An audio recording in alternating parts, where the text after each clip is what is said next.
Iran Israel চলমান যুদ্ধের প্রভাবে টালমাটাল বিশ্ব অর্থনীতি। বাংলাদেশ সহ বিশ্ব বাণিজ্যে তৈরি হয়েছে নতুন শঙ্কা। বিশ্লেষকরা বলছেন, ইরান ও ইসরায়েলের সাথে বাংলাদেশের সরাসরি অর্থনৈতিক সম্পর্ক খুব বেশি না হলেও মধ্যপ্রাচ্যে চলমান অস্থিরতার প্রভাব পড়বে বাংলাদেশেও।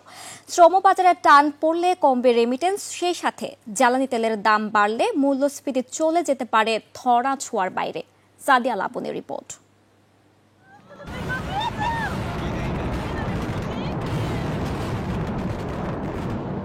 নতুন শঙ্কার জানান দিচ্ছে ইরান ইসরায়েল সংঘাত। ইরান ইসরায়েল যুদ্ধ দীর্ঘায়িত হলে বাংলাদেশের অর্থনৈতিক সংকট আরও বাড়তে পারে বলছেন সংশ্লিষ্টরা। দেশ দুইটির সাথে বাংলাদেশের সরাসরি অর্থনৈতিক সম্পর্ক খুবই কম, তবে এই যুদ্ধ পুরো মধ্যপ্রাচ্যে অস্থিরতা তৈরি করছে, যার প্রভাব পড়তে পারে বাংলাদেশেও। সংশ্লিষ্টদের মতে, বাংলাদেশের শ্রমিকদের অধিকাংশই কাজ করছে মধ্যপ্রাচ্যে। গত কয়েক মাসে দেশের অর্থনীতিতে যতটা ইতিবাচক পরিবর্তন এসেছে, তার বড় কৃতিত্ব রেমিট্যান্সের।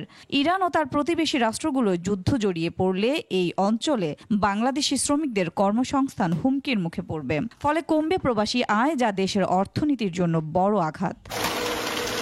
বাংলাদেশের যে ইকোনমিক চ্যানেল, এটা যাতে ডিসরাপ্টেড না হয় এবং অন্তত বাংলাদেশের যে শ্রমশক্তি রপ্তানি, সেই জায়গাতে কোনো যেন বাধা না আসে, তো সেই বিষয়গুলো যেন আসলে কাজ করতে হবে। বাংলাদেশ জ্বালানি আমদানি নির্ভর অর্থনীতি। দেশের বিদ্যুৎ উৎপাদনের একটি বড় অংশ গ্যাস ও তেলের উপর নির্ভরশীল, বিশেষত এলএনজি ও পরিশোধিত জ্বালানি তেল।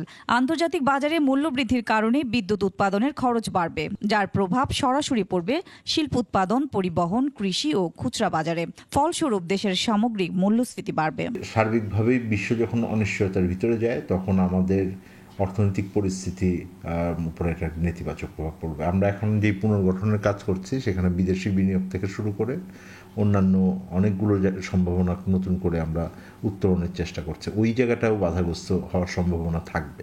ইতোমধ্যে হরমুজ প্রণালী বন্ধের হুমকি দিয়েছে ইরান। হরমুজ প্রণালী ইরান দীর্ঘমেয়াদে বন্ধ করে দিলে বাংলাদেশে এলএনজি আমদানির স্বাভাবিক কার্যক্রম ব্যাহত হওয়ার বড় শঙ্কা রয়েছে।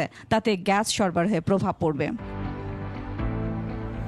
বর্তমানে বাংলাদেশের মোট আমদানি 30%ই 3 ধরনের পণ্য। এর মধ্যে আছে জ্বালানি তেল, খাদ্য এবং সার। এই পণ্যগুলোর অধিকাংশই হরমুজ প্রণালী দিয়ে আমদানি হয়। হরমুজ প্রণালী বন্ধ না হলেও যুদ্ধ দীর্ঘস্থায়ী হলে বিশ্ব বাণিজ্য ব্যাহত হবে। রপ্তানি নির্ভর বাংলাদেশে তৈরি পোশাক খাতে পণ্য পরিবহনে বিলম্ব হলে আন্তর্জাতিক ক্রেতাদের কাছে পণ্য সরবরাহ ব্যাহত হবে। ফলে ক্রয়াদেশ বাতিলের ঝুঁকি, মূল্য ছাড় দিতে বাধ্য হওয়া বা বাজার হারানোর মতো পরিস্থিতি তৈরি হতে পারে। সাদিয়া লাবনী, 21 টেলিভিশন, ঢাকা।